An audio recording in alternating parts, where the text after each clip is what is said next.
Ya. Bienvenidas todas, bienvenidos todos.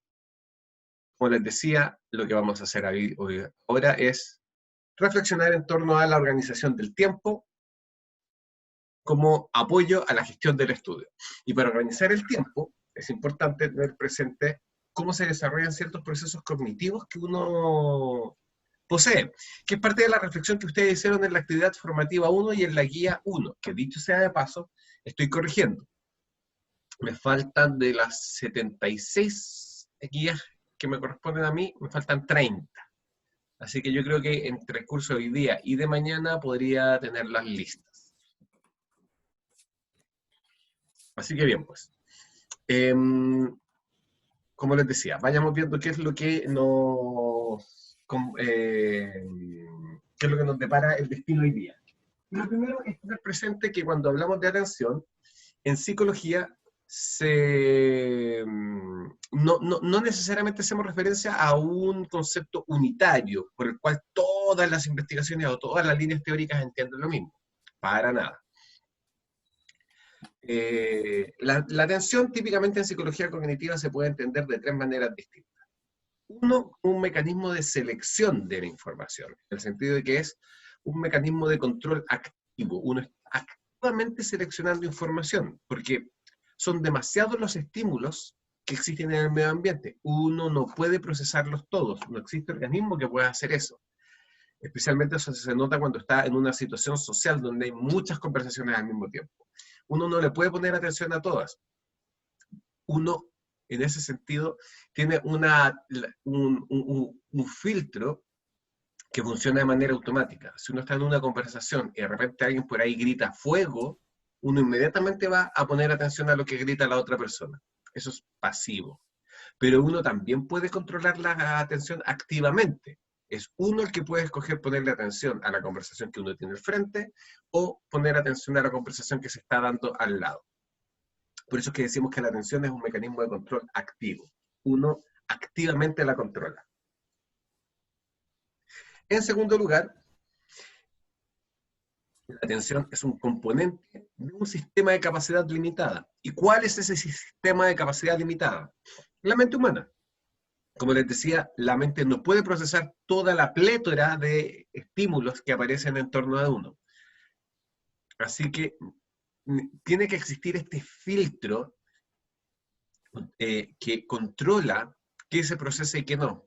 En ese sentido lo podemos entender como un componente que administra recursos cognitivos. Es un poquito como un ministerio de Hacienda, en el sentido de que decide en qué momento se le asignan recursos cognitivos a qué tarea.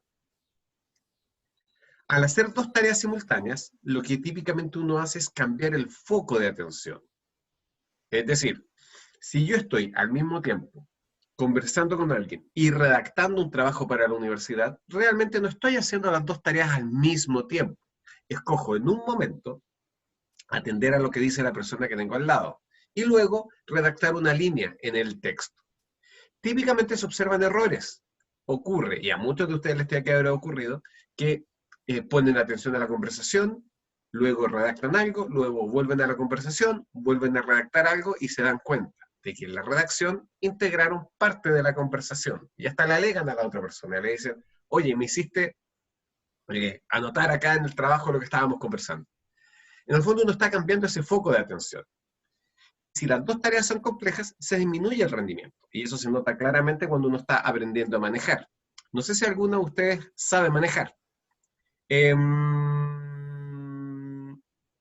Cuando uno está aprendiendo a manejar, uno tiene que poner tanta atención en lo que está haciendo, en mover el volante, en pasar los cambios, en fijarse en las señales de tránsito, en acelerar, en frenar, que uno ni siquiera tiene tiempo para conversar. Uno está todo el rato, no me hables, acá, allá. Pero después de un tiempo, el manejar se va haciendo cada vez más y más automático, hasta que uno ni siquiera tiene que pensar en hacerlo. Así que las dos tareas se pueden hacer bien si una está automatizada, es decir, si una es automática, lo cual no significa que no esté bajo mi control, es solamente que se hace sin una demanda importante de recursos cognitivos. Piensen ustedes en la atención como un presupuesto. Hay ciertas cosas que requieren mucho presupuesto y hay ciertas otras tareas que no. Por ejemplo, bailar. ¿Requiere presupuesto? No, obviamente hay que pagarle al bailarín, pero si es uno el que monta una obra de teatro, uno no tiene que pedir recursos para bailar. Sí, ¿qué es lo que va a requerir recursos? El vestuario. Pero bailar es una tarea que no es que sea automática, pero en esta metáfora, bailar no requiere presupuesto. Siguiendo con la metáfora, manejar, cuando uno ya lo tiene dominado, no requiere recursos cognitivos. Piensen ustedes en ese sentido, en ese presupuesto como una especie de eh, insumo de la atención, una especie de gasolina de la atención. En tercer lugar, la atención puede ser considerada un mecanismo de alerta, en el sentido de que es más bien biológica. Los organismos somos capaces de poner atención en la medida en que nuestro organismo está activado. Así que podemos entender la atención como una disposición general del organismo para procesar información y tiene ciertas señales o concomitantes físicas. ¿Cómo sabemos nosotros que un perro está alerta? Por ejemplo, porque tiene las orejas levantadas. Y típicamente nosotros podemos ver que un perro está echado y de repente levanta las orejas por nada. Un minuto después llega el auto de una persona que vive en esa casa. ¿Qué quiere decir eso? Que el perro escuchó sonidos que son imposibles de percibir para un ser humano, los escuchó antes que uno. Y por eso levantó las orejas. Sabemos que está alerta. ¿Ya? Esas son las tres grandes concepciones de la atención. La atención como un mecanismo de control activo. Algo se controla. Como un sistema de capacidad, como un integrante de un sistema de capacidad limitada que es la mente humana. Y como un mecanismo de alerta fisiológica. Esas son, ustedes se podrían encontrar en la literatura científica con esas tres concepciones de la atención. Alguna investigación se va por un lado, otra investigación por otro, u otra tercera investigación por la tercera concepción. Pero respecto de la atención, es importante tener presente que existen dos grandes tipos de alerta, ¿ya? Primero está la fásica, que es el estado transitorio de preparación para procesar un estado en una situación específica. Aparece más ligada a los procesos controlados y a la dirección voluntaria del procesamiento de la información. Y se denomina así por las fluctuaciones a que está sometida mientras está presente. Es decir, la alerta va variando a lo largo del día. Y en periodos más bien cortos, breves. Hay 20 minutos en los que uno puede estar súper concentrado y hay 5 minutos en los que uno está mucho más distraído. Y eso se nota, por ejemplo, cuando uno ve una película. Películas muy, muy bien hechas, uno lo mantiene todo el rato atento. Pero películas, cuando uno se echa en el sillón a ver algo por mientras, uno típicamente pone atención un rato, después uno se pierde en sus pensamientos. Es porque la alerta va cambiando. Pero así como existe el tono muscular, existe también un tono de la atención. Es decir, nosotros, desde el momento en que despertamos hasta el momento en que dormimos, tenemos una atención que va variando en periodos más bien prolongados, y esa la denominamos alerta tónica. Aumenta paulatinamente desde el comienzo de la vigilia hasta altas horas de la tarde y mantiene activado el organismo para su desempeño automático. En ese sentido podemos entender que son dos tipos de alerta. Ahora bien, yo les decía que la atención tiene una especie de gasolina, una especie de insumo. Es decir, ¿con qué funciona el Ministerio de Hacienda? Con plata. ¿Con qué funciona la atención? Con arousal. Es el nivel de activación fisiológica. Es decir, en la medida en que un organismo puede responder al medio ambiente, tiene arousal. En ese sentido, es un constructo psicofisiológico que hace referencia a los mecanismos de activación y alerta del sistema nervioso central. Ahora, ¿qué significa constructo psicofisiológico? Por constructo vamos a entender un concepto que se ha creado para representar algo que no sabemos si existe o no. En ese sentido, podríamos decir que la libertad es un constructo. ¿Es libre el ser humano? Sí, pero dentro de ciertos rangos. Ninguno de ustedes es libre de, en este momento, flotar por su habitación. No puede. Está restringido a las limitaciones físicas del mundo. Así que por lo tanto, cuando hablamos de la libertad y la capacidad de hacer lo que uno quiera, es más bien un constructo. Uno no se puede encontrar con la libertad caminando por la calle. Y psicofisiológico, en este caso de la atención, porque hace referencia a cómo la fisiología se transforma en un elemento psíquico. Y eso es el arousal. Vamos a entender que cuando hay ausencia de arousal, el sujeto está en coma. Y el arousal va aumentando en la medida en que uno va despertando. Ahí es donde está la alerta tónica. Es decir, el tono de la atención depende directamente del arousal. Y hay ciertos eventos, ciertos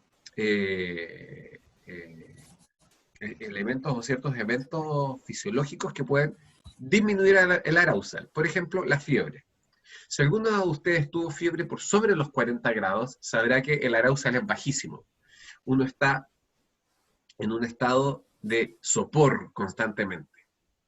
O por ejemplo, cuando uno le comienza a dar sueño en la clase, el arousal comienza a bajar. Después del coma nosotros tenemos el sueño. Un organismo que está durmiendo no está muerto. Sí está procesando información, incluso puede escuchar lo que se le dice, pero no puede responder de manera normal. En ese sentido decimos que ahí el arousal no es nulo, pero sí es muy bajo.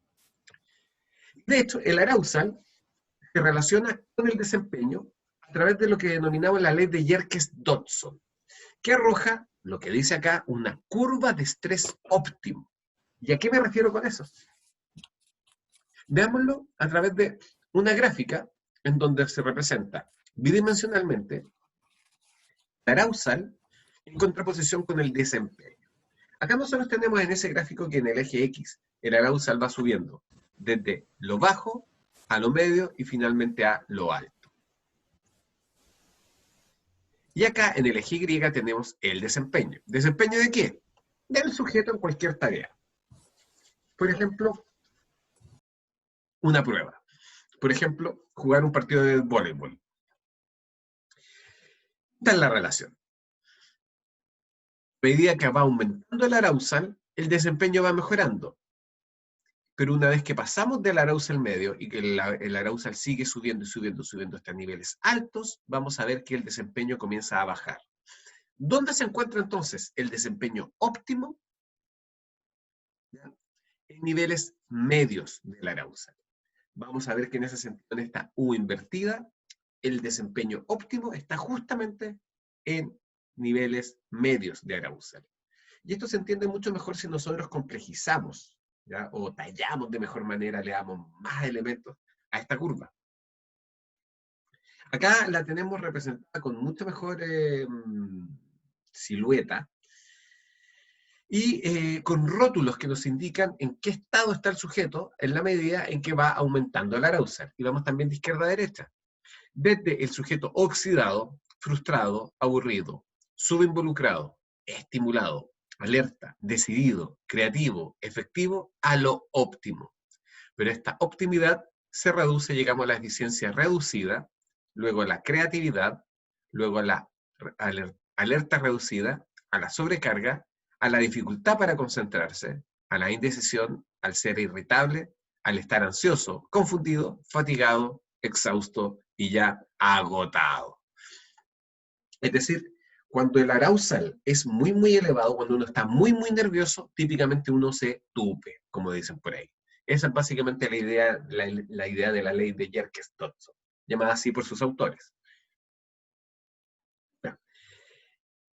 En caso de una tarea simple, esta curva se corre un poquito hacia la derecha, porque uno la maneja. Por lo tanto, uno disfruta los niveles más altos de arousal.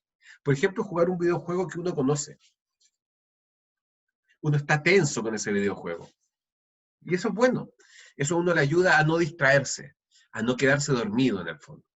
Cuando uno juega un partido de fútbol, no solamente con los amigos, sino que en un desafío que uno ha hecho con un equipo rival, uno está más atento, en la medida en que uno está bien activado, acá es donde está la performance óptima, en niveles más elevados de arousal. Pero en tareas más complejas, en áreas que uno no domina, la curva tiende a correr su cresta hacia la izquierda, es decir, hacia donde están los niveles más bajos de arousal. porque, como les decía, uno no lo domina y en niveles más altos de arousal uno tiene que utilizar muchos recursos cognitivos, no solamente en controlarse, sino que también en poner atención a lo que uno está haciendo. Como la tarea es más demandante, el nivel óptimo se encuentra en niveles más reducidos de arousal. Ahora, recuerdan que yo les dije que cuando se trata de alerta había dos tipos de alerta, la fásica y la tónica, y yo les dije que variaban durante el día. Veámoslo también en una gráfica. Y acá tenemos las horas del día versus el nivel de activación o el nivel de alerta. Y nos vamos a dar cuenta de que la alerta básica se comporta más o menos así. Desde el momento en que uno comienza a despertar, esto puede ser más rápido o más lento, es decir, la curva puede tener más o menos pendiente.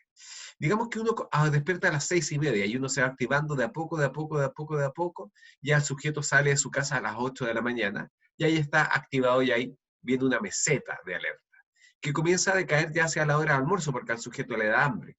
Come y el azúcar que consume le da energía para seguir enfrentando la tarde. Pero ya llega un momento en el que el cansancio diurno comienza a hacer que la alerta baje y baje y baje hasta que el sujeto se duerme. Eso es básicamente el comportamiento de la alerta tónica, que no es muy distinto del comportamiento de la alerta fásica. Como les decía, va variando en periodos más cortos durante el día. Y acá nosotros tenemos que el sujeto está un poquito más activado y después un poquito menos activado. Y así sucesivamente a lo largo de todo el día. Obviamente el nivel de activación de esta cresta es mucho menor que el nivel de activación de esta depresión. Depresión en el sentido de que físicamente está por debajo de lo que plantea, o por debajo de estas otras crestas que encontramos acá. A eso hace referencia el comportamiento de la alerta fásica. Ahora, ¿qué pasa cuando alguien tiene insomnio? Es muy buena la pregunta, porque efectivamente el nivel de alerta es demasiado elevado para que el sujeto se pueda dormir, pero no lo suficientemente alto como para que el sujeto ejecute una tarea compleja. Las personas que tienen insomnio se van a dar cuenta de que dicen, ya, no puedo dormir, voy a salir de la cama para hacer algo, por ejemplo, para estudiar. Y cuando se ponen a estudiar, digamos que se sientan en la cama y se ponen a estudiar y les comienza a dar sueño. Y dicen, ya está bien, me dio sueño, voy a dejar los cuadernos al lado y voy a dormir. Y cuando ponen la cabeza en el almohadón, vuelven a quedarse despiertos, porque están como atrapados en una especie de limbo de alerta tónica. Es como que la activación no los deja tranquilos. Y de hecho, la palabra fásica efectivamente se refiere a fases, pues de ahí viene el nombre de la alerta fásica. Ahora, esta curva, las curvas de alerta fásica y alerta tónica son, si bien esto es un comportamiento general, varían de individuo a individuo. Hay individuos que son mucho más activos que otros durante la noche, es decir, su nivel de alerta tónica tiende a ser más alto en términos generales y por lo tanto no caen rendidos en las noches, sino que se mantienen ahí trabajando. Hay personas, por ejemplo, que son búhos, en el sentido de que incluso están más despiertos durante la noche. Hay personas como yo que son alondras, es decir, que funcionan mucho mejor de día. Yo, por ejemplo, 7, 8 de la mañana, yo puedo estudiar, yo sé, en la universidad, yo los días que no tenía clases me levantaba, 8:30 estaba estudiando. Y así me mantenía durante el día, hasta que ya a las 6 de la tarde se terminaba todo y era el momento para mí de comenzar a disfrutar de la vida. Otras personas, en cambio, a las 6 de la tarde recién comienzan a activarse. Eso depende de cada uno de ustedes. Y por otro lado, la alerta también varía de especie a especie. Los seres humanos somos conocidos como animales diurnos. En estado salvaje nosotros siempre nos activamos mucho más, nos activamos con la salida del sol. Y esto responde a una razón evolucionista. No tenemos colmillos, no tenemos garras, no tenemos alas, no tenemos veneno. Por lo tanto, somos débiles. Y por lo tanto, la noche es peligrosa para nosotros. Los sujetos que estaban más activados durante la noche y salían a deambular por ahí bajo la luz de la luna, eran presa fácil de los depredadores y en general no dejaron descendencia. No descendemos de ellos. Nosotros descendemos de los que se mantenían bajo la seguridad de la luz. Por lo tanto, llegada la noche, se refugiaban. Por eso es que en general nosotros somos diurnos. Pero hay otros animales, como los perros, que son crepusculares. Es decir, están mucho más activos cuando está saliendo el sol o cuando se está poniendo el sol. Los gatos también. Por eso es que los gatos típicamente comienzan a deambular por la casa tipo 6 de la mañana. No hay mejor despertador que un gato con hambre. Todos los que tengan gatos lo saben. O los perros, que los perros cuando comienza a ponerse el sol comienzan a aullar. Y ahí es donde uno recibe felicitaciones de los vecinos. Como les decía entonces, la alerta varía de individuo a individuo, de especie a especie y de situación a situación. Obviamente, en este periodo de confinamiento, vuestra alerta es distinta a como es en condiciones normales. En el fondo, siempre lo que se trata del comportamiento del ser humano va a depender de múltiples factores. Todas las descripciones generales que se hacen son más bien abstractas. ¿Y cuáles son las aplicaciones de la investigación de la atención al estudio académico? En primer lugar, utilicen la ley de Yerkes-Dodson a favor del buen rendimiento. Es decir, traten de mantenerse, de encontrar las condiciones en donde ustedes lleguen a niveles medios de arousal, para que así ustedes puedan estudiar de manera más eficiente. Por otro lado, traten de automatizar procesos. Por ejemplo, la comprensión de lectura. Si yo no tengo buena comprensión de lectura, voy a tener que generar un sistema para mejorarla. Por ejemplo, hacerme preguntas a mí mismo después de terminar un párrafo. Y la mejor pregunta es, ¿de qué se trataba el párrafo? Resumir brevemente el párrafo que acabo de leer, ya sea que tenía 5 líneas o que tenía 15. Y yo sé que eso es costoso, cuesta, e interrumpe la lectura, pero es mejor invertir en eso que leer en falso. La idea es ir automatizando ese resumen. Con el tiempo uno lo va haciendo sin darse cuenta. Y ese, sin darse cuenta, hacerlo de manera automática, es lo que hace mucho más eficiente el estudio. Traten en ese sentido de ir automatizando procesos como la comprensión de lectura, el resumir, el subrayar, etc. Por otro lado, planifiquen el estudio tomando en cuenta vuestra propia curva fásica y vuestra propia curva tónica. Yo siempre he creído que hay un mito en la cultura universitaria, que es que uno funciona mejor de noche. Y digo que es un mito porque no es así para todos. Muchas personas comienzan a imitar a sus compañeros y comienzan a trabajar de noche.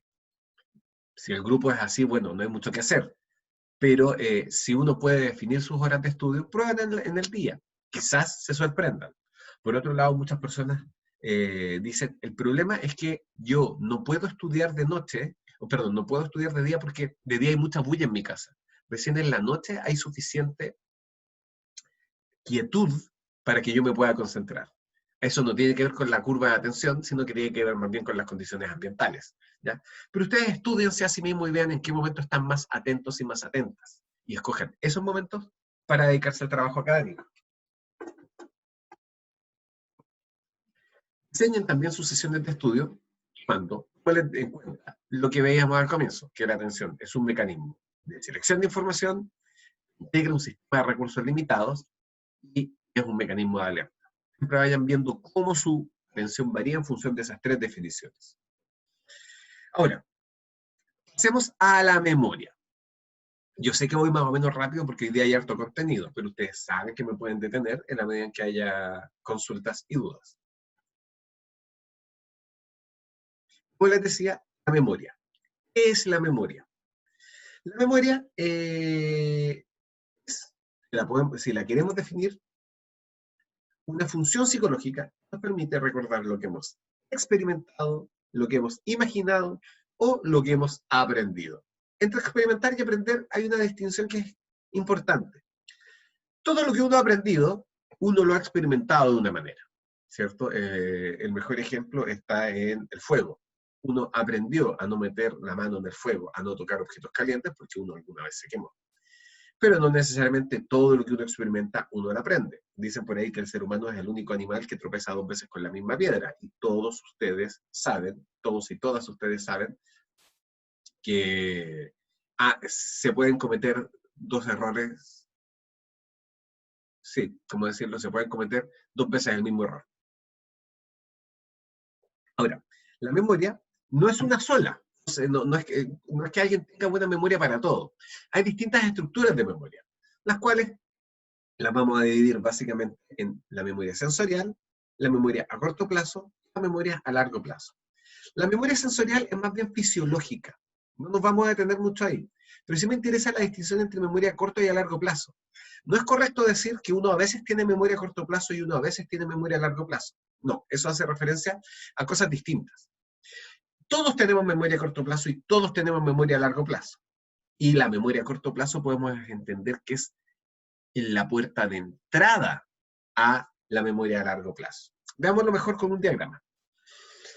Este es un modelo de memoria que es bastante útil, que ustedes se lo pueden encontrar en investigaciones muy recientes, si bien fue fraguado a fines de la década de los 80. Lo primero que nosotros tenemos es el foco de atención. Gris, acá a la derecha nosotros tenemos el mundo exterior. Acá todo lo que está en blanco es donde está ubicado el sujeto. Ustedes van a decir, pero hey, el sujeto está ubicado en el ambiente. Sí, pero acá vamos a hacer la distinción entre lo que es fuera del sujeto y lo que es dentro del sujeto psíquicamente hablando. El foco de atención es básicamente donde uno tiene centrada la atención en el aquí y ahora. Y voy a entender que ustedes la tienen centrada en mis palabras en este momento. Y el taladro del vecino, el perro que está afuera, la gotera que se escucha desde la cocina, no están en este momento en su foco de atención. Hasta ahí se los mencioné, por supuesto.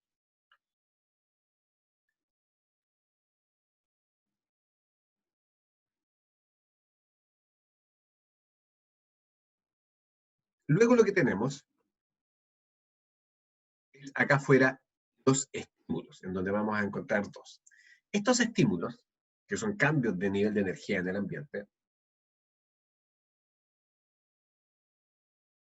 ingresan al organismo, o mejor dicho, ingresan a la mente humana. ¿Y qué es el almacén sensorial breve? Ese es un espacio físico en donde... Sale esto. ¿Perdón? ¿Era algo para mí? No, parece que no. Esos estímulos, como les decía, ingresan al organismo a través de órganos sensoriales. Realmente los fotones, que son partículas que transportan luz, no llegan al cerebro, llegan a la retina, y en la retina perturban a neuronas especializadas, que son los conocidostones, y ellos las transforman esta perturbación en impulsos eléctricos. Y esos impulsos eléctricos generan un patrón de activación en el cerebro que el cerebro transforma en algo inmaterial. Esa traducción de lo físico a lo inmaterial se da en el almacén sensorial breve. Así vemos que estos estímulos ingresan al organismo y hay un estímulo que llega al foco de atención, ¿ya? Que es, por ejemplo, las palabras del profesor. Y hay otros estímulos que están ahí presentes, como la gotera, pero no están en el foco de atención. De todas maneras, ambos están en el espacio de la memoria operativa. ¿Qué es la memoria operativa? Lo mismo que la memoria a corto plazo. También se le llama memoria de trabajo, porque es donde está la información, se puede manipular, procesar. Por ejemplo, díganme si yo les hice este ejercicio a ustedes porque ya me confundo entre sección y sección. Por ejemplo, si yo les digo ahora, recuerden por favor los siguientes dígitos, ¿ya? 2, 5, 6, 5, 3, 7. Ya, los retuvieron. Los tienen ustedes en su mente. ¿En qué parte de su mente? En esta memoria que dura poco tiempo, la memoria a corto plazo. Y si yo les pido ahora que los escriban, ¿ya? Por ejemplo, en un papel que tengan al lado del computador, o en una ventana del blog de notas o de Word que tienen abierto. Y les voy a pedir que los anoten, siempre de izquierda a derecha, pero en el orden inverso al que ustedes los escucharon. Les voy a dar un tiempo para que lo hagan.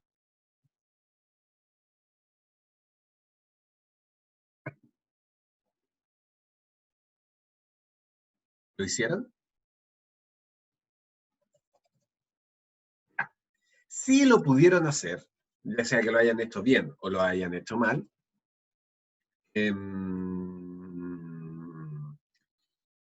ustedes lo que tuvieron que hacer para hacerlo, si es que no hicieron trampa y lo que hicieron fue anotar los números de derecha a izquierda, si lo hicieron bien, ustedes tuvieron que invertir mentalmente los números en su cabeza.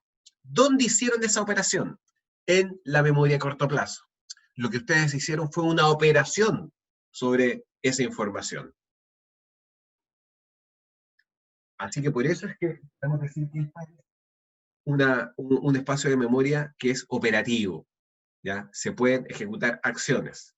Pero si yo les hubiese colapsado la memoria operativa dictándoles 20 dígitos, ustedes podrían haber operado solamente sobre unos pocos, no sobre los 20. Eso es casi imposible. ¿Ya? A eso hace referencia. Luego, nosotros tenemos la memoria operativa se encuentra en el almacén a largo plazo, es decir, en la memoria a largo plazo, que es donde la información dura de manera indefinida. Hay cosas que ustedes van a recordar toda la vida. Hay información que dura un año, hay información que dura 3 días, pero en general en la memoria operativa la información dura no más de 18 segundos. En el almacén a largo plazo la duración es indefinida. Y la memoria operativa está dentro del almacén a largo plazo. Esa es básicamente la idea.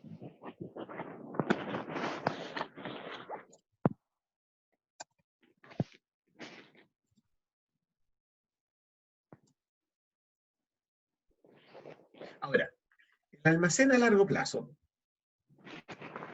y el foco de atención y la memoria operativa son controlados por una estructura que denominamos el Ejecutivo Central. Es algo así como el espacio que toma decisiones respecto de dónde se asignan los recursos. Si ustedes van manejando y están conversando con la persona que tienen al lado, en el asiento del copiloto, y de repente se les cruza en el camino una pelota que viene rebotando, y detrás de una pelota,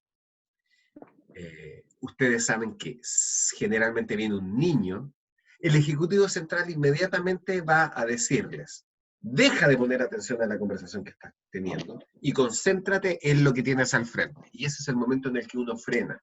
Uno frena de manera casi automática. Pero ¿qué es lo que ocurre? ¿Alguien frenó por mí? No. Fui yo mismo el que frenó casi sin darme cuenta. No tuve que tomar la decisión, pero la tomé.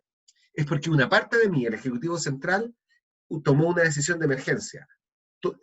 Desvía todos los recursos hacia el foco, o mejor dicho, lleva el foco de atención hacia la pelota, porque lo más probable es que tengas que frenar.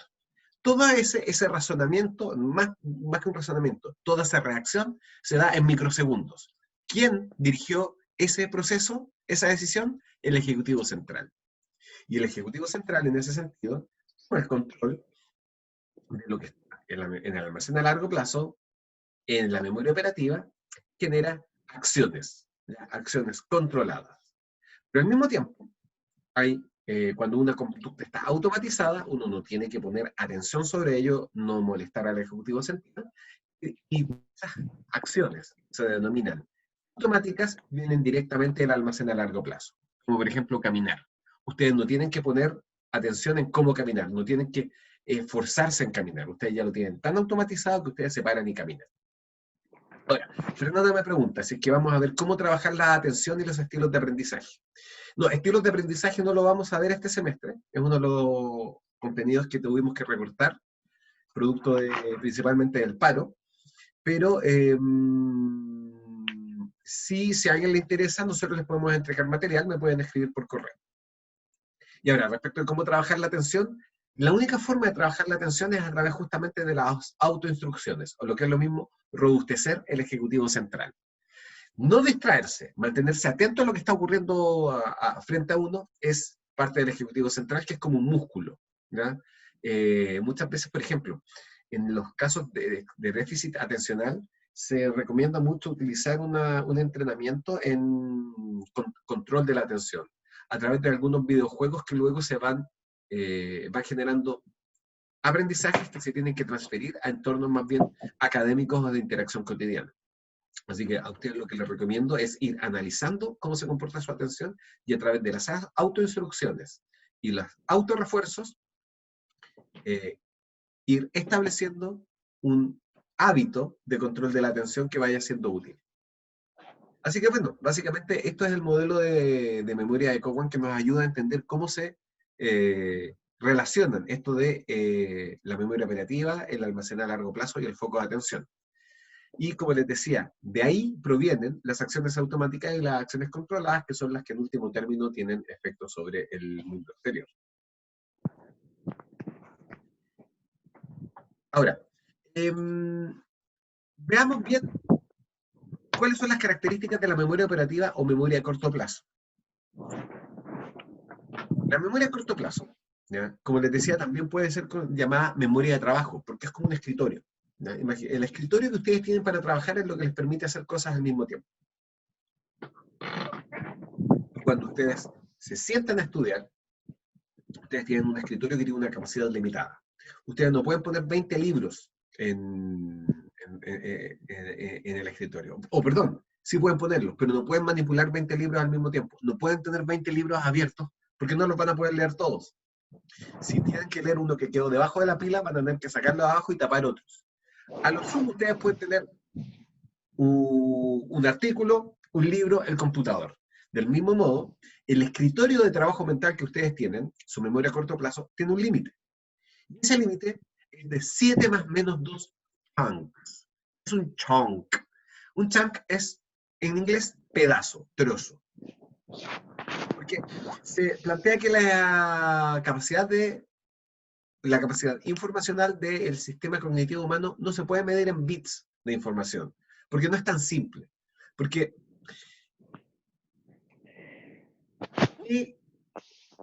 o mejor dicho, ¿cuántas unidades de información puede manejar un ser humano al mismo tiempo? Va a depender de qué es lo que contiene esa unidad. Entonces, como no podemos hablar de bits, un autor en psicología cognitiva, George Miller, lo estudió a través de toda una década de estudio experimental y llegó a determinar que, dependiendo de la complejidad de la información, esto puede ser el límite de la memoria humana, de la memoria a corto plazo, puede ser de 5 elementos, cuando estos son muy complejos. Como por ejemplo, digamos, imaginar al mismo tiempo 5 grandes obras de las artes plásticas. Digamos, 5 grandes cuadros. Ustedes los pueden imaginar al mismo tiempo. Ya imaginar 6, 7, 8 es más difícil. Pero cuando las unidades de información son simples, como por ejemplo dígitos, el límite de amplitud llega ya a los 9 unidades de información.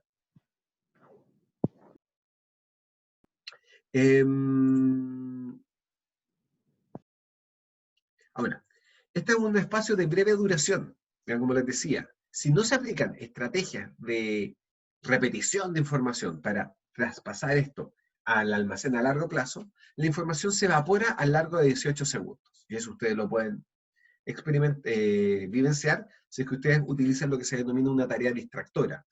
Tratan ustedes de retener una serie de dígitos mientras tienen que repetir, o no, porque imaginemos que ustedes tienen que repetir, recordar una lista de animales, de 10 animales, mientras al mismo tiempo ustedes tienen que contar hacia atrás, de 3 en 3, de 1000 hacia atrás. Es decir, comienzan 1000, 997, 993, 989, y así sucesivamente.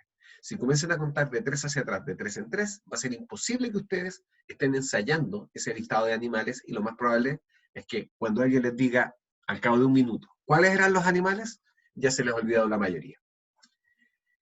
Ahora, la memoria a corto plazo, en ese sentido, es un espacio en donde se busca información de manera serial, es decir, uno a uno, y exhaustiva, hasta que se hayan revisado todos los elementos que están en ese espacio.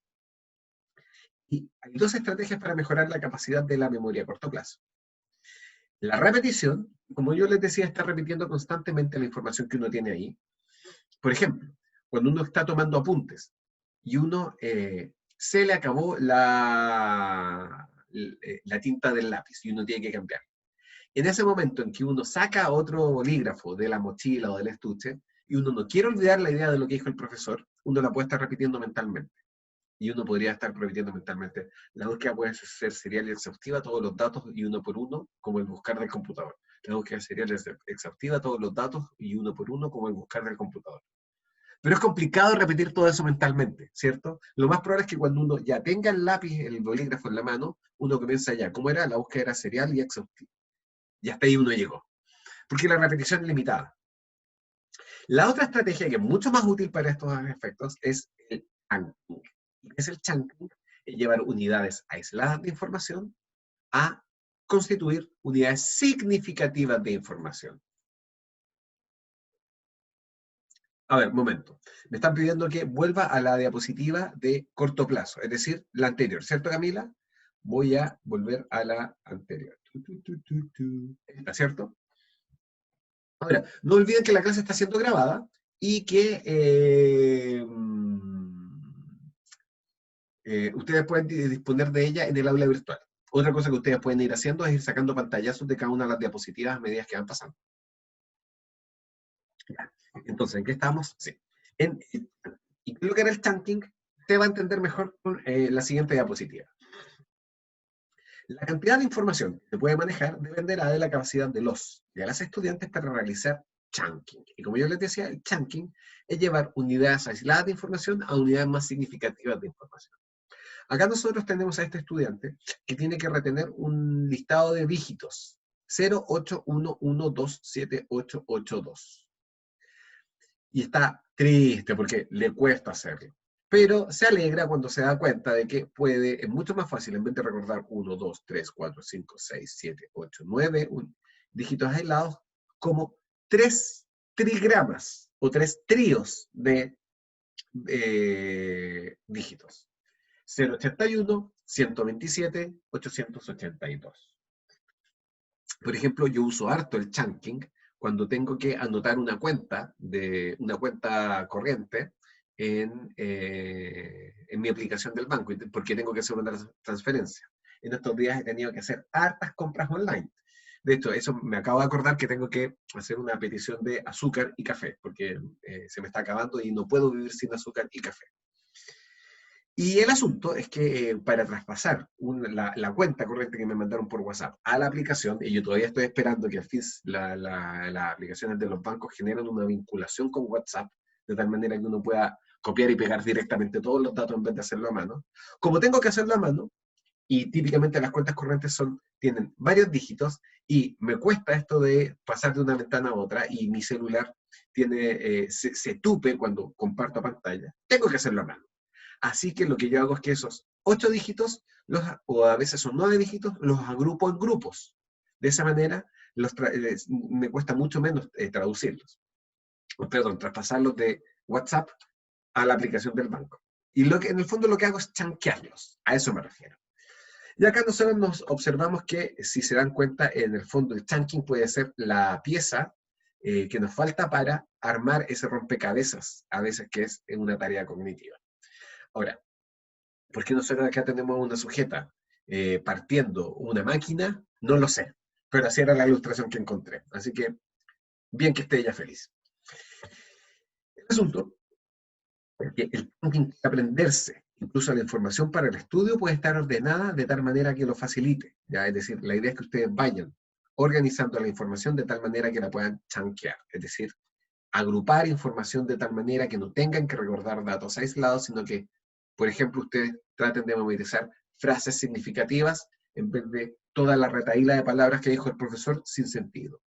Lo que ustedes tienen que hacer en el momento en que se les acabó la tinta del bolígrafo es repetirse a sí mismos lo que dijo el profesor en sus propias palabras, reduciendo grupos de palabras a una o dos que a ustedes les hagan sentido. De esa manera ustedes están chanqueando y es mucho menos probable que se les olvide lo que dijo el profesor cuando ustedes ya tengan disponible el segundo bolígrafo para seguir tomando apuntes. Ahora, pasando a la memoria a largo plazo, es importante tener presente que no se ha encontrado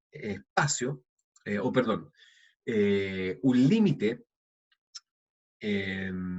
experimental para la memoria a largo plazo. No se ha comprobado que la memoria a largo plazo tenga un límite de capacidad. Es decir, en ese sentido, es como una biblioteca a la cual uno siempre le puede ir construyendo un pasillo extra, una habitación más. Una universidad puede decir, ¿saben qué? La cantidad de libros que nosotros tenemos ya está superando nuestra capacidad, así que le vamos a construir a la biblioteca un segundo piso. O pensemos, por ejemplo, en lo que es la nube en Internet. Todos saben que Google Drive tiene 15 gigas de límite, pero si uno paga, todos se pagan en esta vida lamentablemente, uno puede tener capacidad ilimitada. Esa capacidad ilimitada que nos da la nube se parece mucho en ese sentido a la memoria a largo plazo. Pero la mejor forma de entender la memoria a largo plazo, esta biblioteca, es utilizando una analogía que proviene de una muy buena película que se llama Intensamente. No sé si la vieron. ¿La vieron o no la vieron? Intensamente, de Pixar. Sí, perfecto. En que la hayan visto. Porque es una muy buena película que genera metáforas muy útiles. Algunas son limitadas, pero son metáforas muy útiles para entender el funcionamiento del sistema cognitivo humano. Que dicho sea paso, esas 5 emociones básicas que aparecen como protagonistas de la película provienen del trabajo de la psicología, del trabajo investigativo de la psicología durante la segunda mitad del siglo XX. Se estudió las emociones humanas y se llegó a determinar que existen 6 emociones básicas en los seres humanos, es decir, emociones que están presentes en todas las culturas y que están desarrolladas a temprana edad. Un niño de 6 meses ya tiene esas 6 emociones básicas. La emoción que está ausente en la película es la sorpresa, que se parece mucho al miedo. Pero yo lo observo, por ejemplo, en mi hijo pequeño, que tiene 1 año. Él muchas veces se sorprende con ruidos fuertes o especialmente con estímulos que aparecen inesperadamente en su campo visual, pero no necesariamente se asusta. Algunas veces se asusta, otras veces después de la sorpresa viene la alegría, junto con la sorpresa viene la alegría. Ahí es donde está la gracia de jugar. El juego combina la sorpresa y la felicidad. Y el asunto es que es de esta investigación que nacen los personajes de la película. Yo creo que eliminaron la sorpresa porque era mucho más difícil de manejar.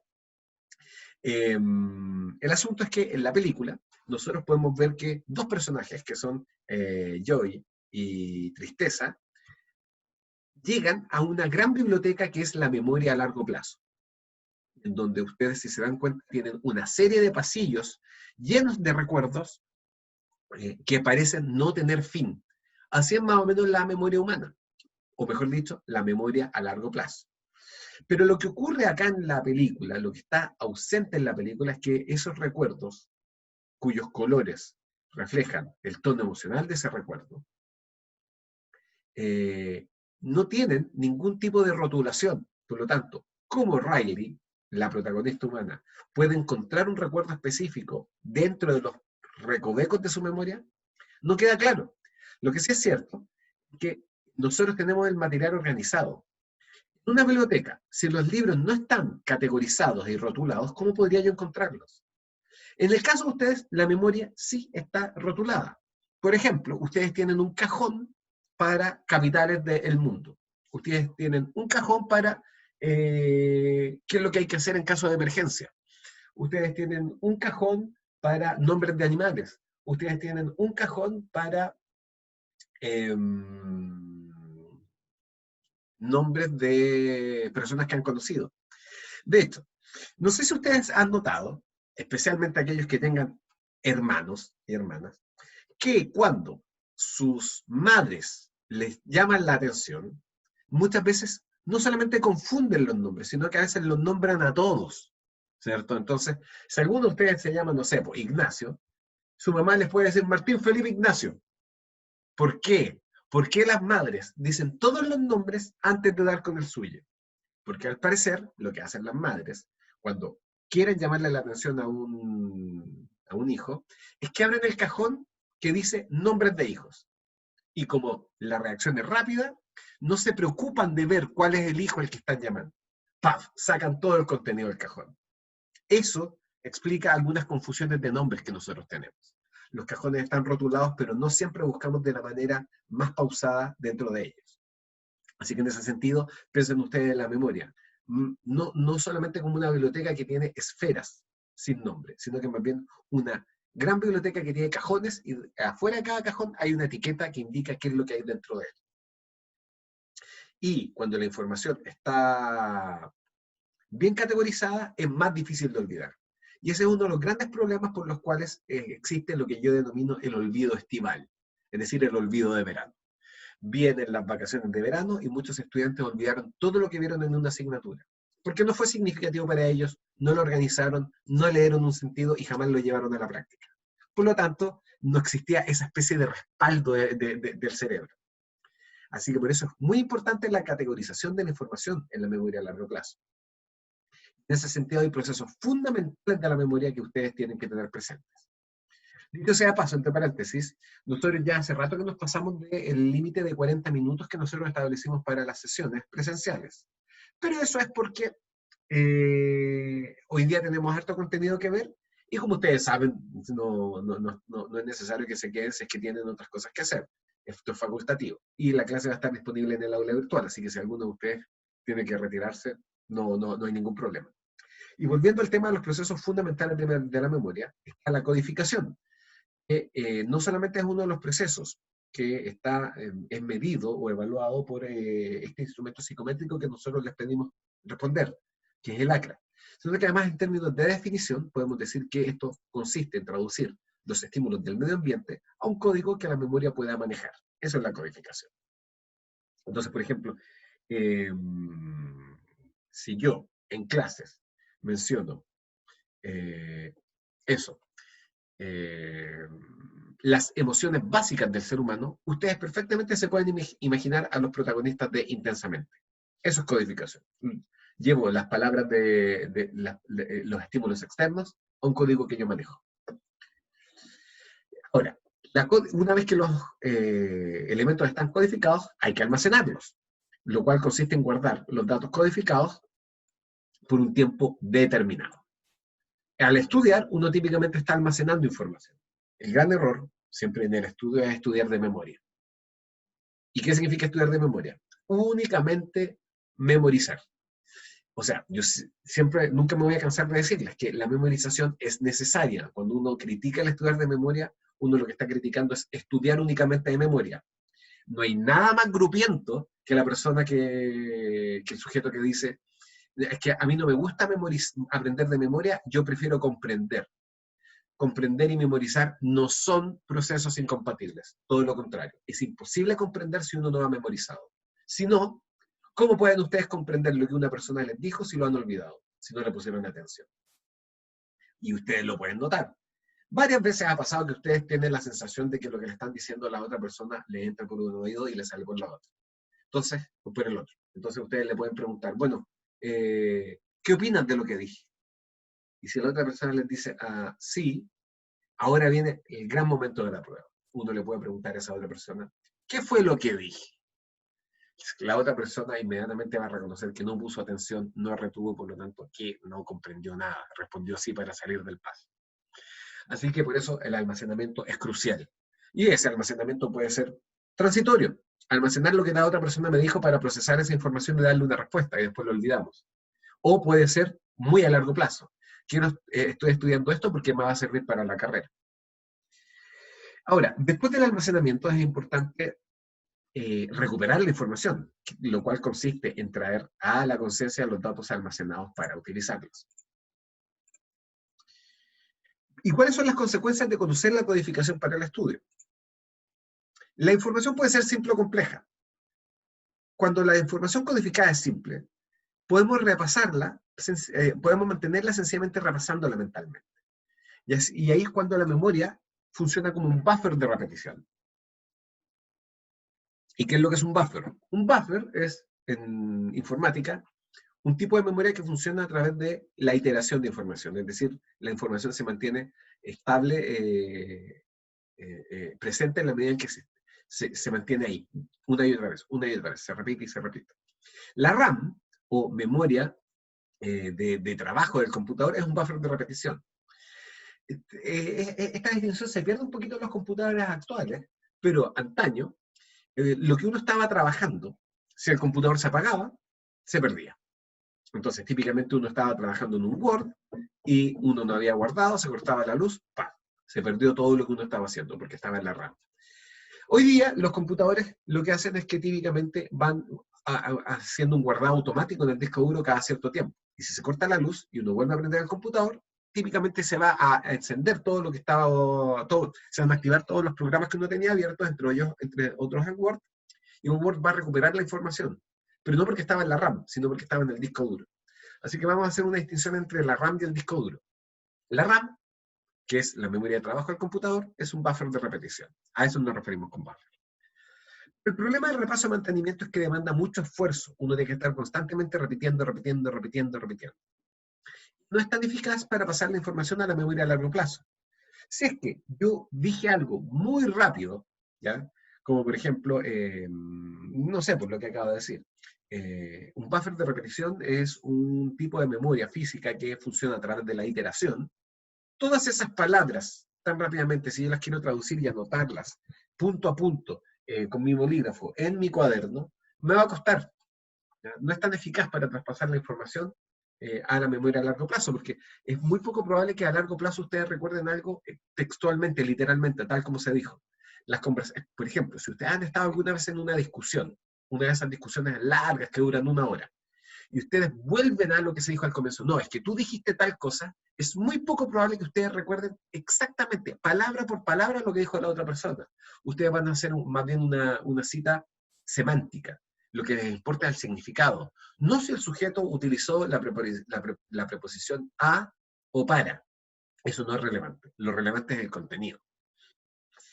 Así que el repaso más eficiente o más eficiente por lo menos que el de mantenimiento, es el de elaboración, que consiste en procesar el estímulo a profundidad cada vez mayor, lo cual produce recuerdos más duraderos. Y esto subraya, como les decía, los aspectos semánticos del estímulo. ¿Y qué significa aumentar la profundidad? Es agregarle más códigos a la información. ¿Y qué es un código? Un código es una forma de codificar información. Ustedes, por ejemplo, pueden pensar en las 6 emociones básicas en términos de nombres. ¿Ya? Ustedes podrían decirme ya, yo sé cuáles son las 6 emociones básicas porque Alejandro las dijo. Realmente no las dije, pero imaginemos que las dije. Entonces ustedes podrían decir ya, son la alegría, la tristeza, el miedo, el asco y el enojo. Y falta una. ¿Ya? ¿Cuál era la que faltaba? Ah, la sorpresa. Listo. Ese es un código, que es un código lingüístico, nombres. Otro código es el visual, y ustedes pueden recordarlas como los personajes de la película intensamente. Y ustedes pueden dibujar mentalmente a la sorpresa, ustedes crear su propio personaje. Y de hecho les voy a pedir que lo hagan. Imagínense un sexto personaje, exactamente con la misma pluma de intensamente. ¿Se lo pueden imaginar?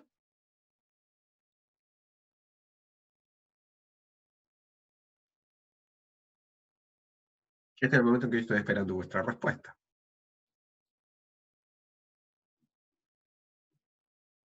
TikTok, TikTok, TikTok, TikTok, TikTok, TikTok. Ya. Camila dice, más o menos. Perfecto. Camila y todos los demás, ¿de qué color es la sorpresa?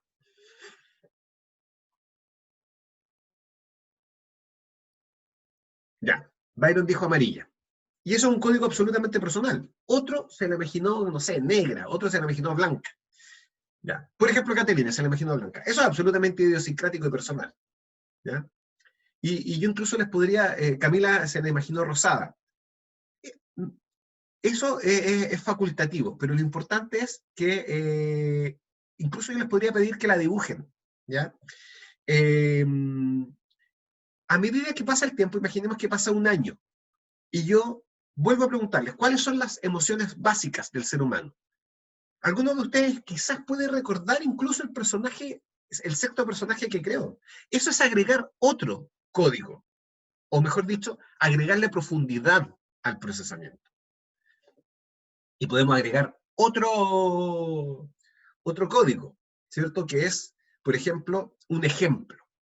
Alguno de ustedes se puede acordar del ejemplo que yo di respecto de mi hijo, que a veces que cuando se sorprende, esa sorpresa puede derivar en llanto, es decir, miedo, o en risa, que es alegría.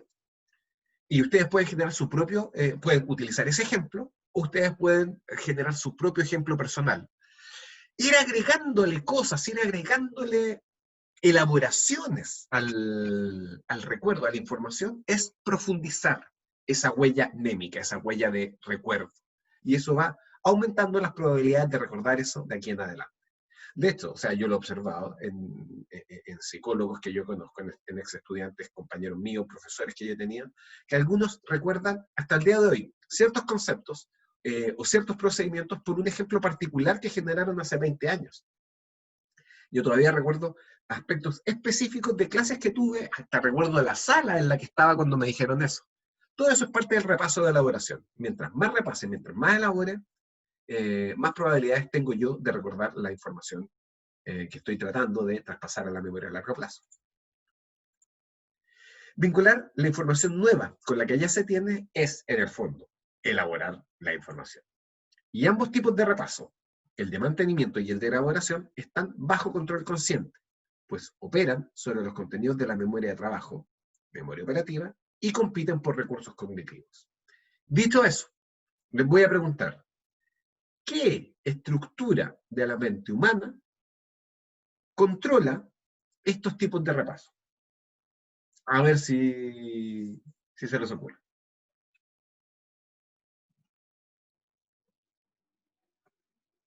A ver, carrilense.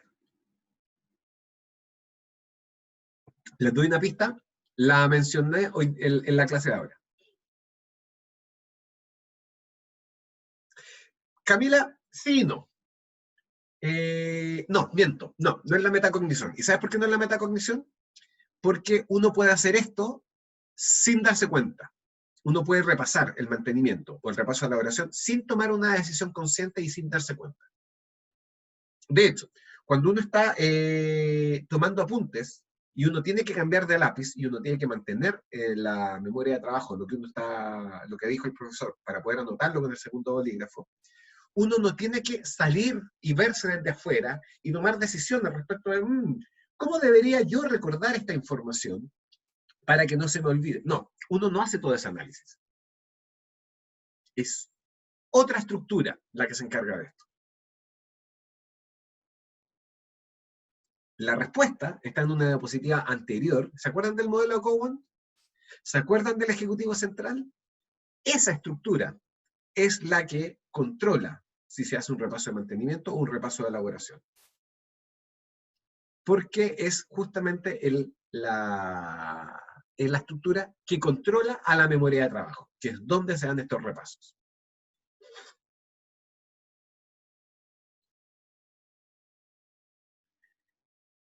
Ahora, está también la mediación, que es ligar un elemento difícil de recordar a algo más significativo. Por ejemplo, el Ejecutivo Central. ¿Cómo podrían ustedes recordar el rol, la función del Ejecutivo Central? Que es esto de, incluso la definición es un proceso algorítmico que administra la asignación de recursos cognitivos. ¿Qué? ¿Qué clase de definición es esa? Yo no entiendo eso. ¿Cómo podrían ustedes traducir esa frase extraña a algo que para ustedes sea significativo? Proceso algorítmico que controla la asignación de recursos cognitivos. Yo, como lo pienso, como, de una manera en que yo incluso se lo dije, como el Ministerio de Hacienda. Claro, el Ministerio de Hacienda asigna recursos a los gastos fiscales. Por eso es que cuando hay crisis, como está ocurriendo en este momento, todos los ministerios le piden plata al Ministerio de Hacienda. Todas las otras estructuras le piden recursos al Ejecutivo Central. Ese es un ejemplo de mediación. Ustedes pueden generar sus propios ejemplos.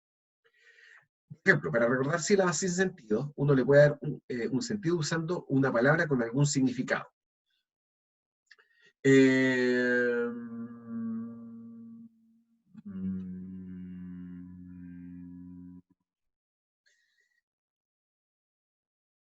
Por ejemplo, ¿ya? Lo que pasa es que me cuesta encontrar un ejemplo porque uno no anda por la vida recordando sílabas sin sentido.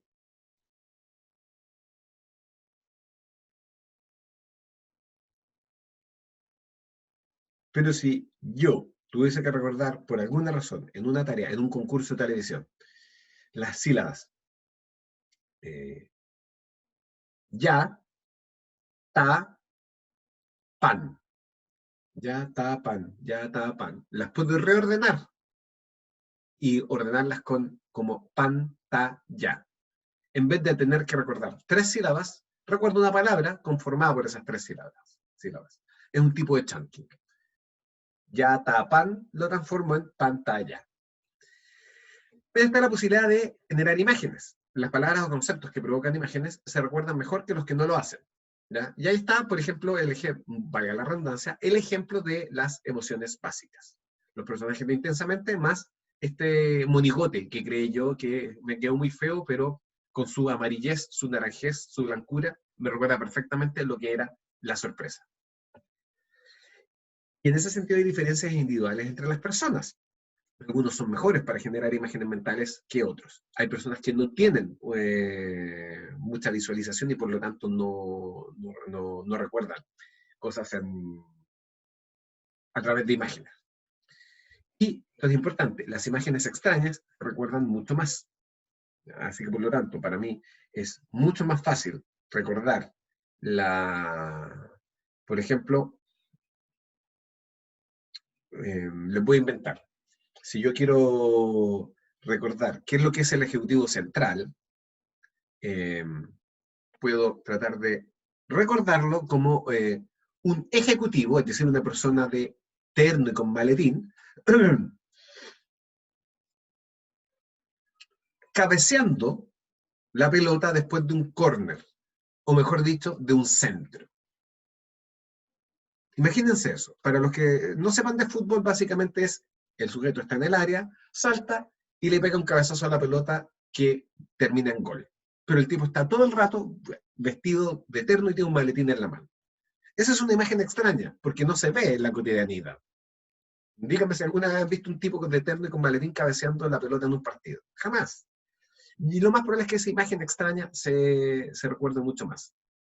Ahora, ¿dónde está la clave? En que sea un ejecutivo respondiendo a un centro, que es un centro cuando hacen un pase por arriba o por abajo, es decir, pues, un pase elevado o por el suelo, de manera horizontal hacia el área. Ahora, hay un riesgo en esos códigos. Uno perfectamente le podrían preguntar, ¿cómo se llama la estructura que administra la asignación de recursos cognitivos en la mente humana? Y alguien podría recordar este sujeto y ustedes podrían responder, se llama oficina futbolística. No, no era esa la idea. La idea era que uno recordara el tipo de terno como un ejecutivo y que uno recordara el pase como un centro. Esa era básicamente la idea. Pero las imágenes más extrañas se recuerdan más. Eso es lo importante. Ahora bien, están también las mnemotecnias. Son método de las historias, método de las puestas, el método de la primera letra, el método de los loci, que en latín loci significa lugares. Todos estos métodos que están ahí descritos en la pantalla son técnicas que uno puede utilizar para recordar mejor la información y que funcionan muy bien con la información simple. Por ejemplo, las fases de la mitosis. ¿Se saben las fases de la mitosis?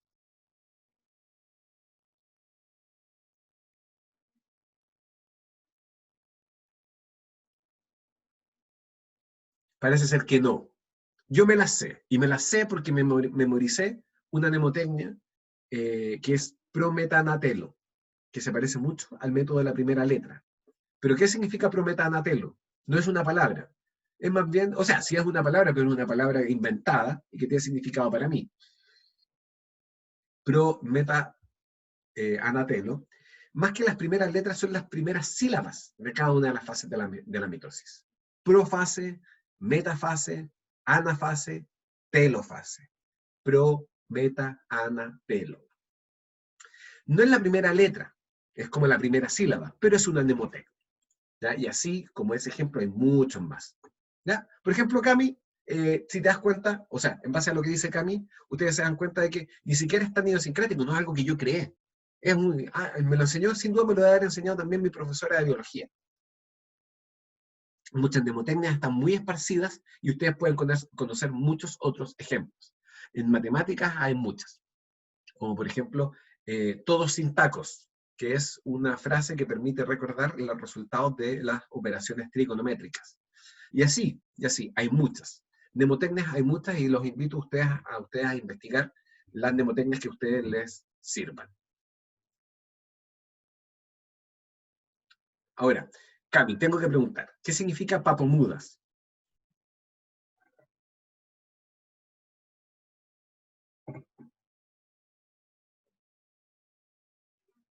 Estoy tratando de buscarle sentido. Papomudas. No, debo reconocer que me dejaste pillo. Ah, perfecto, el orden de las operaciones matemáticas. Y dado que nosotros no estamos en el terreno de las matemáticas, lo más probable es que no tenga sentido para nosotros. Ya. Ahora, la información compleja requiere más recursos y más atención. Primero están los organizadores previos, ¿ya? Que son estructuras que preordenan la información antes de conocerla. Por ejemplo, leer el índice de un libro antes de leer. Nosotros, en primer año, con mi generación, cuando yo entré a estudiar psicología, cuando me encontraba en la misma etapa en la que se encuentran ustedes ahora, teníamos en primer semestre una asignatura que ustedes van a tener en el segundo, que es fundamentos epistemológicos de la psicología. Y la materia era muy compleja, muy extraña para nosotros, muy abstracta. Y el problema era que el profesor, que era una enciclopedia de conocimiento, una eminencia de estas especies de profetas que hablan desde la cima de la montaña y que a uno lo dejan absolutamente lelo porque uno no sabe de qué cuernos están hablando. El gran problema que tenía era que él comenzaba la clase sin darle un título a la clase. Entonces uno se perdía. Hasta que una compañera nuestra, que es Paula, que es la que le hace clase a la sección 4, y que le hace clase a ustedes en Introducción a la Psicología, le pidió a este profesor que al comienzo de la clase le pusiera título a la clase. En el fondo, ¿qué fue lo que le pidió ella? Que nos diera organizadores previos. Lo que hizo fue darnos una ayuda para que pudiéramos codificar esta información tan tremendamente compleja. Ese es un ejemplo. También, por otro lado, en algunas capacitaciones, en algunas clases, en la primera diapositiva, lo que hace el expositor es indicar cuáles son los tópicos que se van a trabajar. Esos también son organizadores previos. Hoy día vamos a hacer esto, vamos a hacer esto. Por otro lado está la activación de esquemas. Consiste en hacer que las personas recuerden la información organizada sobre el tema que poseen previamente. Por ejemplo, hacer que los profesores hablen de cómo sus alumnos aprenden antes de hablar de teorías del aprendizaje. Entonces yo les puedo decir, miren, existen 4 tipos de alumnos. Los que aprenden a través de la acción, los que aprenden a través de la reflexión, los que aprenden a través de la teoría y los que aprenden a través de la práctica. Y voy describiendo cómo ellos aprenden. Y una vez que he dado todos los ejemplos, paso al modelo de los estilos de aprendizaje y defino cada uno de los 4 estilos. Eso es la activación de esquemas. En tercer lugar, tenemos el responder preguntas. Esto es muy típico cuando uno estudia. Hacerse preguntas a uno mismo o a otros, que aumentan la probabilidad de recordar esa información en particular. Por ejemplo, yo estudiando psicoanálisis, puedo después, al final del estudio, preguntarme a mí mismo, de acuerdo a Freud, ¿cuál es el mecanismo por el cual se genera la histeria? Y me lo respondo a mí mismo. Eso inmediatamente ancla esa respuesta y hace que sea mucho más probable que yo la recuerde. Y al mismo tiempo es una muy buena técnica de estudio porque, oh sorpresa, muchas veces las preguntas que uno se hizo son preguntas que llegan a la prueba. O sea, a fin de cuentas, no hay muchas ribetes ni muchos puntos abiertos respecto de lo que se tiene que evaluar cuando se trata de pedirle al estudiante que aprenda información específica. Es decir, sí, hay muchas preguntas que se pueden hacer, pero esas preguntas no son infinitas. Siempre uno va a llegar típicamente a las preguntas más bien críticas, que son lo que supuestamente se debe aprender respecto a una materia. En cuarto lugar, la información se procesa en niveles. Los autores, que son Craig y Lockhart, sostuvieron en su momento que mientras más profundamente procesemos un dato en particular, más lo recordaremos. Y ya había abordado que la profundidad de la codificación básicamente es centrarse en el significado de lo que queremos aprender y no de sus características externas. Es decir, si yo tengo que aprenderme los nombres de autores claves dentro de una serie de experimentos que se pasan, lo importante no es la cantidad de letras que tienen los autores. Lo importante es quién va con quién. Craig con Lockhart. ¿Ya? Por ejemplo, Lockhart no va con Cowan. Lockhart no va con Freud. Craig va con Lockhart. ¿Y qué fue lo que hicieron Craig y Lockhart? Es como tratar de aprenderse qué es lo que hizo Marie Curie, ¿ya? O en qué consistía, cuál es la gran contribución de David Hume, epistemólogo escocés, a la filosofía del pensamiento, a la filosofía de la mente. Tratar de hacer esas asociaciones es mucho más fácil si es que yo me centro en el significado de la información y menos en las características lingüísticas de la información. Damas y caballeros, chicos y chicas, yo sé perfectamente que hoy día yo andaba hacia la carrera, pero lo importante es que pude ver con ustedes todo lo que teníamos preparado para hoy. ¿Ok? Así que antes de cerrar la clase, me gustaría preguntarles si, ¿qué dudas han quedado? Y me parece que es imposible que no queden dudas porque, como les decía, yo iba como el Concorde, como el avión supersónico comercial más rápido que existe, o que existió, porque ya no está en funcionamiento. Y por lo tanto es muy fácil que se hayan quedado cosas atrás. Así que cuéntenme, ¿hay alguna duda, alguna pregunta? ¿Algo que ustedes quieran conocer, saber?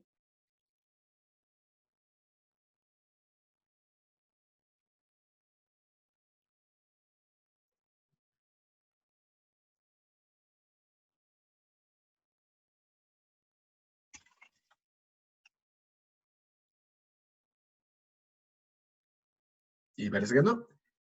Sí, veamos. Ya. Primero voy a abordar la última pregunta, la función acerca del Ejecutivo Central. La función del Ejecutivo Central es, o mejor dicho, a ver, pongámoslo así. La mente humana no es un espacio o una estructura unitaria de todo o nada. No es que hay mente o no hay mente. La mente tiene componentes. Y se observa que existen esos componentes porque la neuropsicología nos ha enseñado que cuando hay algún daño específico en un área cerebral, se pierde muchas veces una función. De hecho, hay lo que se denomina un cuadro clínico que es la afasia, eh, que es la dificultad en procesar ciertos significados. El sujeto, al sujeto le llega la información, pero no es capaz de procesarla. Y hay una afasia en particular, que es la afasia de Wernicke, que impide al sujeto utilizar las palabras combinándolas de tal manera que se sigue la estructura gramatical del idioma que habla. Es decir, es capaz de entender lo que se habla y es capaz de expresarse, pero cuando habla, la gramática se pierde, habla enredado. ¿Ya? Es así de específico. Entonces eso nos refleja que existen partes del cerebro y hay una parte central, más que el cerebro de la mente humana, que está encargado de tomar decisiones respecto de cómo funcionan las demás partes de la mente humana. Y ese es el Ejecutivo Central. Y el Ejecutivo Central es el que está todo el rato diciendo ya, vamos a asignar el 50% de nuestros recursos cognitivos a poner atención a la clase. El otro 50%, no, el 25% de nuestros recursos cognitivos a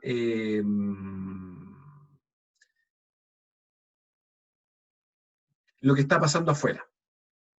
Porque igual estoy un poquito atento a lo que pasa afuera. Y el otro 25% a la temperatura de la habitación. Entonces uno está constantemente ahí tratando de poner atención. Pero ¿por qué se asigna? Se asignan recursos a la temperatura de la habitación. Porque tengo frío. Entonces llega un momento en el que digo, ya, no aguanto más. Voy a prender la estufa. Prendo la estufa, que de hecho es lo que voy a hacer ahora mismo, porque me dio frío. Y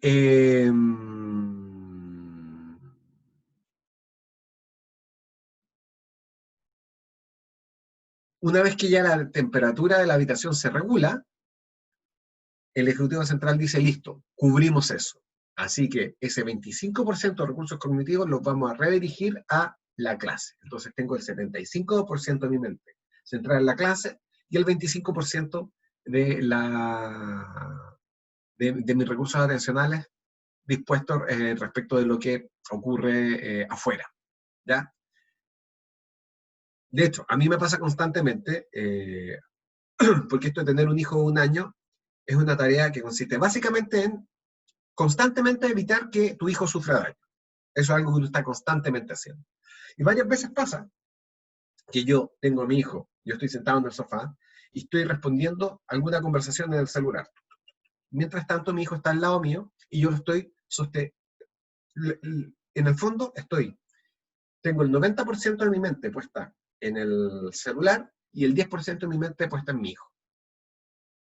Y de repente, mi hijo se mueve de tal manera que se acerca mucho al borde del sofá. Y en ese momento, inmediatamente el Ejecutivo Central dice, deja el celular, lleva toda la atención a tu hijo. Y ese es el momento en que ¡puf!, voy para allá. Es decir, esa es una capacidad muy típica de padres y especialmente de madres, que es tener un ojo acá en la nuca. Estar siempre atento a lo que está haciendo tu hijo. Y como dice el adagio, el momento en el que uno más pone atención es cuando uno escucha silencio. Cuando uno deja de escuchar a su hijo, inmediatamente algo raro está pasando. Así que ahí es cuando uno se para y va a ver. Eso es lo que hace el Ejecutivo Central.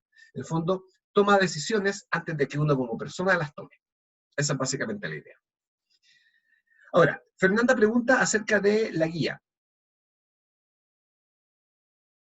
¿Ya?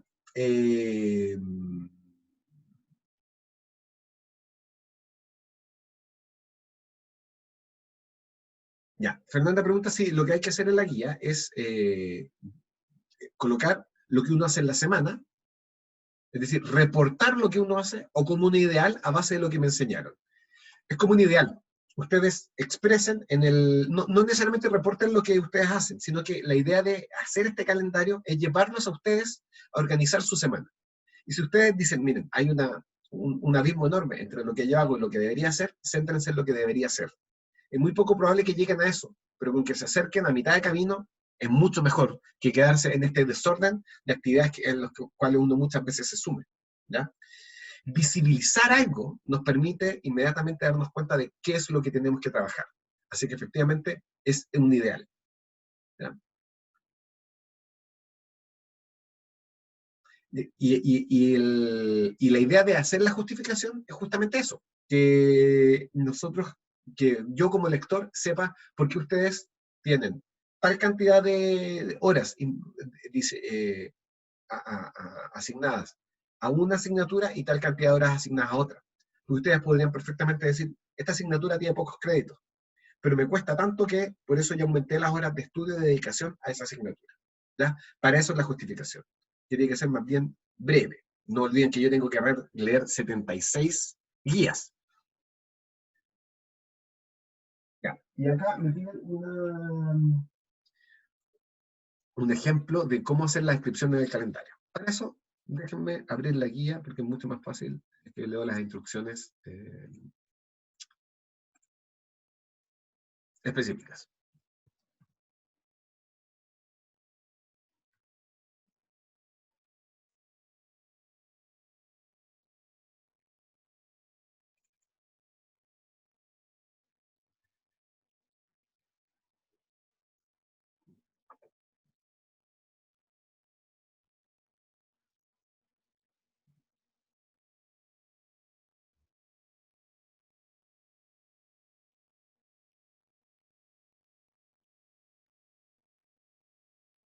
Dicho sea de paso, yo les hablé de que el calendario debe ser un ideal. Un ideal, pero considerando también actividades que ustedes efectivamente ejecutan. Es decir, eh, alguno de ustedes podría perfectamente decir, pucha, a mí me encanta ver televisión, yo veo muchas series y no debería haber series, así que ya, las voy a eliminar. No, no hagan eso. Todos necesitamos distracción y esparcimiento. Quizás ustedes no pueden estar viendo 3 series al mismo tiempo, pero sí dediquen tiempo a ver televisión, sí dediquen tiempo a estudiar. se dedica el tiempo a dormir, se dedica el tiempo a estar con su pareja, se dedica el tiempo también a jugar videojuegos. Solamente que, claro, yo no les voy a poner mala nota porque ustedes juegan más videojuegos de lo que ustedes estudian, pero sí hagan ustedes una reflexión sincera respecto de cuánto tiempo le tienen que dedicar a la universidad. Sería raro que alguien pase jugando, no sé, 60 horas a la semana juegue videojuegos y 20 horas a la semana se dedique a la universidad. Es muy difícil así tener éxito en ella. Pero respecto de la descripción, ya, que era lo que me preguntaban, dice, justifica, no sé si es eso lo que me están preguntando, justifica brevemente por qué tu horario considera las fortalezas y debilidades que has ido reportando. ¿Ya? Eso es necesario e importante porque a simple vista no podremos observarlo en el horario. ¿Ya esa es la pregunta? ¿La pregunta que me hizo Montserrat?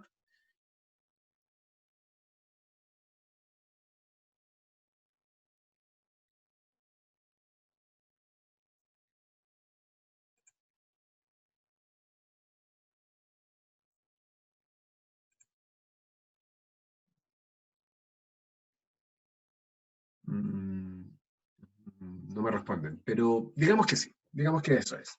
¿Ah? La descripción. A ver.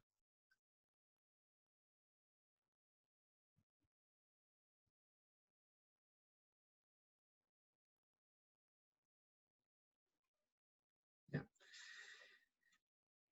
Por ejemplo, si yo quisiera hacer un ejemplo ya de esta descripción, que en el fondo es una justificación de por qué mi horario, por qué digo yo que mi horario considera mis fortalezas y mis debilidades. Por ejemplo, imaginemos que yo puse en mi horario eh, que yo sumo todos los créditos, ¿ya?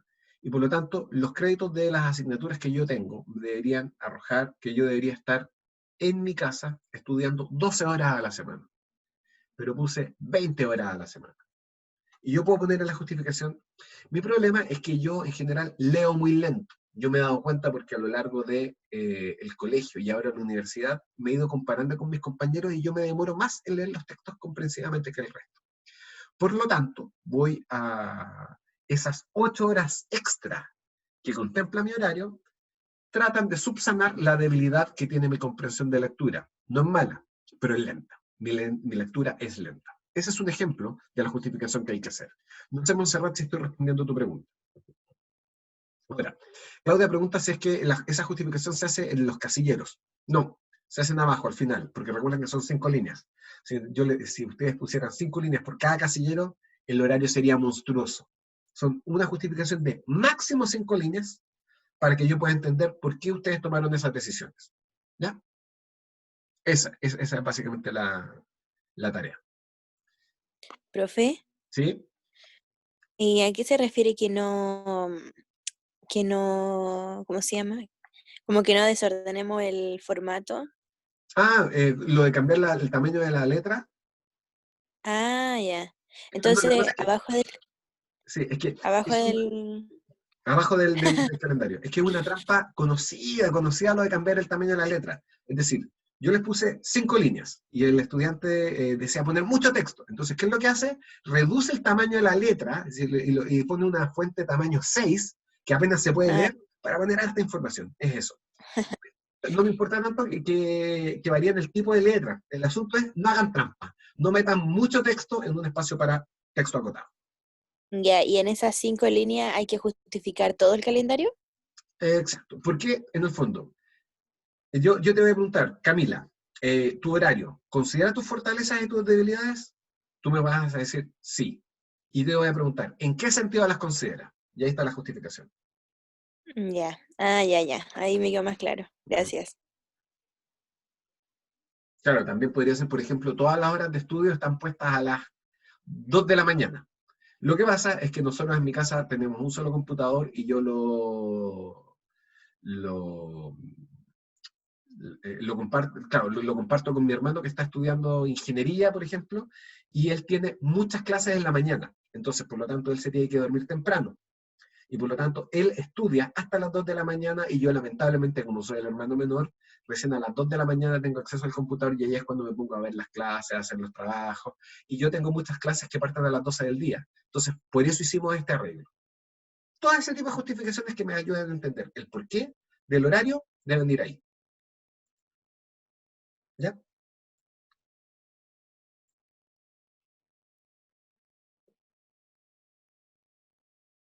Bien. Así que bueno, damas y caballeros, chicos y chicas, siendo las 10:03 de la mañana, y considerando que hemos cumplido nuestra misión de hoy, me voy con el... No puedo decir con el corazón lleno, me voy con la mente llena de saber que ustedes pueden, de que hicimos la clase y que van a tenerla disponible a continuación. Yo lo que hago ahora es que finalizo la clase, Zoom se demora un poco en compilarla, luego tengo que subirla a YouTube y por lo tanto yo creo que de aquí a las 11 de la mañana la van a tener disponible en el aula virtual. ¿Ok?